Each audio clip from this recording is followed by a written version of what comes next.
میرا نام میں نے آخر میں دیا ہے خالی دعا مانگنے کے لیے، ایک ضروری مسئلہ بتانے کے لیے میں کھڑا ہوا ہوں۔ ابھی جو حافظ صاحب کا مزار بنا،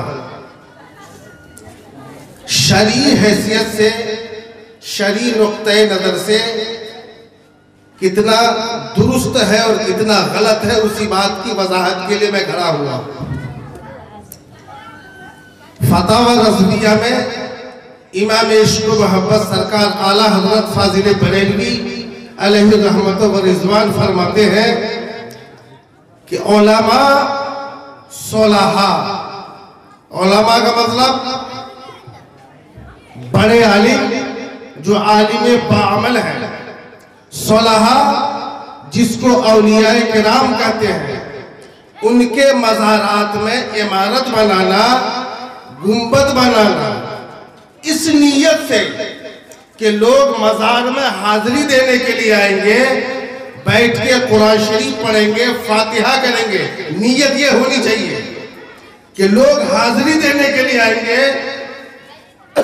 کیسے اتنی دیر بولتے ہیں لوگ، بہت آواز کھینچتا ہے لوگ حاضری دینے آئیں گے، فاتحہ پڑھیں گے، اس نیت سے اگر عمارت بنا رہے ہیں، چھت ڈال رہے ہیں، گنبد بنا رہے ہیں تو ٹھیک ہے، کارے مستحسن ہے، لیکن اگر عالم نہیں ہے،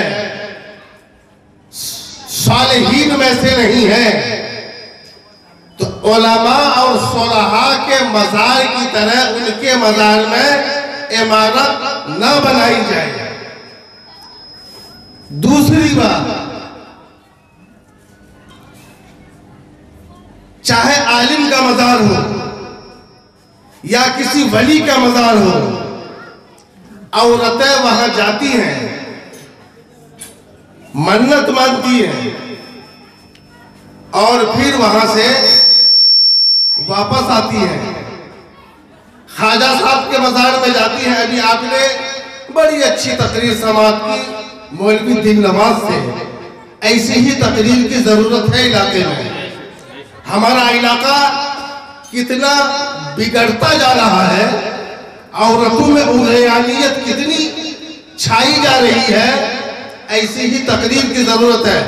خواجہ صاحب کے مزار میں عورتیں جاتی ہیں، بیٹھتی ہیں، سر کا دوپٹہ ہٹ جاتا ہے، کوئی اس طرح جھٹکے لگاتی ہے، کوئی اس طرح جھومتی ہے، سر میں کپڑا نہیں ہے، غیر محرم آتے ہیں، دیکھتے ہیں، یہ سراسر حرام حرام حرام ہے۔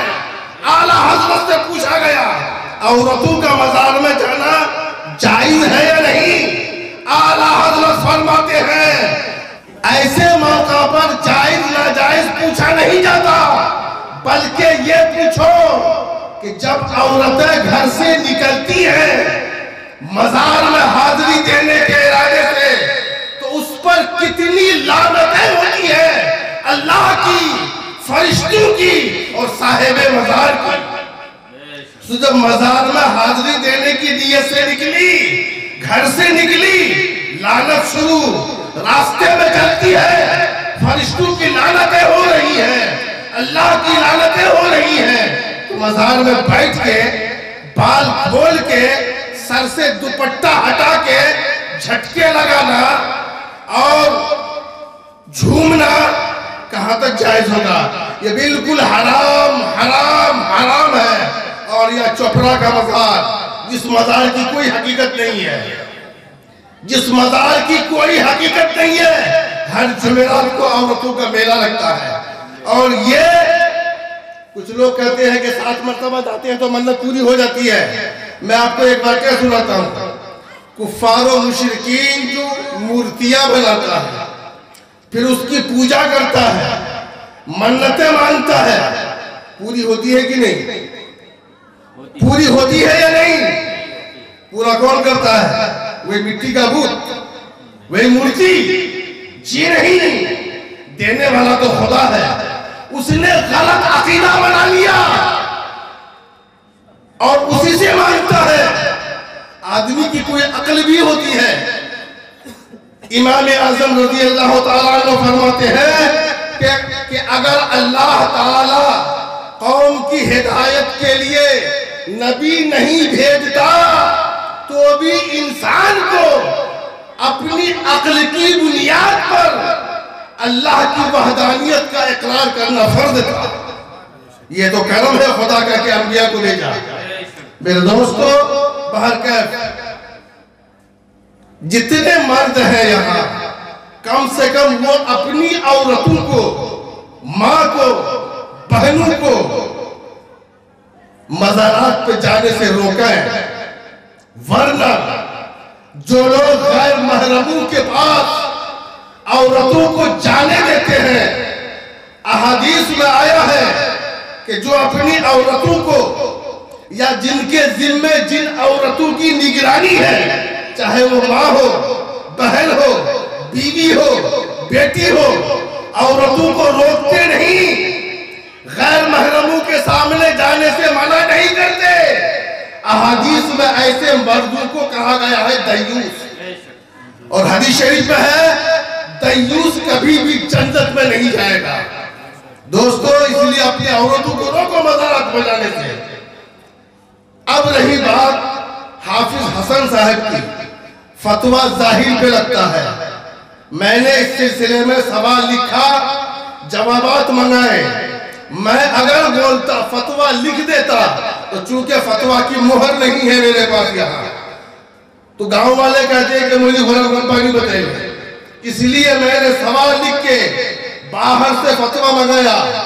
حافظ محمد حسن صاحب، ان کے تقویٰ میں کوئی شبہ نہیں، طہارت میں کوئی شبہ نہیں، ان کے صوفی ہونے میں کوئی شبہ نہیں، اور ہو سکتا ہے ولی بھی ہو۔ دنیا میں بہت سارے اولیاء کرام ایسے گزرے ہیں جو خود ان کو پتہ نہیں کہ وہ ولی تھے، لیکن فتویٰ چونکہ ظاہر پہ لگتا ہے، یہ عالم نہیں، صالحین میں سے ہوں تو ہو سکتے ہوں، لیکن اس کا ثبوت ظاہری اعتبار سے ہمارے پاس نہیں، اس لیے فتویٰ یہ آیا ہے کہ چادر نہ چڑھائی جائے، منت نہ مانی جائے، صرف دور سے فاتحہ پڑھ کے، مرد لوگ دور سے فاتحہ پڑھ کے چلے آئے، عورتیں ہرگز نہ جائیں۔ دوستو، ایک بات اور وضاحت کر دوں میں اس کی کہ ابھی آپ نے سنا کہ قیامت کے دن اللہ کا دربار لگے گا، میزان الہی قائم کیا جائے گا اور نیکی بدی تولی جائے گی۔ تو ابھی آپ نے سماعت کیا، ایک پلے میں زندگی کی ساری نیکی رکھی جائے گی اور ایک پلے میں کلمہ شریف کا لکھا ہوا پرچہ رکھا جائے گا، اور وہ پرچہ کا پلہ بھاری ہوگا اور جھک جائے گا۔ حدیث میں ایسا نہیں ہے، ایک طرف ساری نیکیاں، ایک طرف وہ کاغذ کا ٹکڑا نہیں رکھا جائے گا، بلکہ ایک طرف بدیاں رکھی جائیں گی، گناہ رکھے جائیں گے، دوسری طرف نیکیاں رکھی جائیں گی، اور نیکیاں اگر کم ہوگی تو وہ کاغذ کا ٹکڑا اس پلے میں رکھا جائے گا، پھر وہ پلہ بھاری ہو جائے گا، اور بھاری ہونے کے بعد جھکے گا نہیں۔ دنیا کا معاملہ الگ ہے، آخرت کا معاملہ اس کا الٹا ہے۔ دنیا میں جو پلہ جھکتا ہے، بھاری ہوتا ہے، وہ نیچے کی طرف جھکتا ہے، اور آخرت میں جو پلہ بھاری ہوگا وہ اوپر ہوگا، جھکے گا نہیں۔ بے شک حق ہے، بہت خوب۔ اللہ تبارک و تعالی ہمارے علماء کو مطالعہ کر کے، پوری تحقیق کر کے بولنے کی توفیق رفیق عطا فرمائے۔